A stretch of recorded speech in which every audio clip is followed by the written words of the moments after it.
শুনছো? বাইরে বৃষ্টি হচ্ছে। আমাকে একটু কথা পাঠাবে?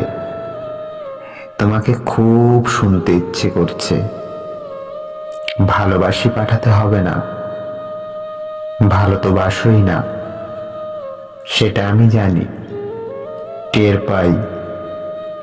ভালো যে বাসোই না সেটাই বলে পাঠাও। আমাকে অপছন্দ তোমার, এইটুকু বলে পাঠাও।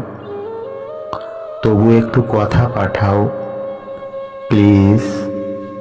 আমার না তোমাকে খুব শুনতে ইচ্ছে করছে, খুব মানে খুবই, ভীষণ ভীষণের মতো।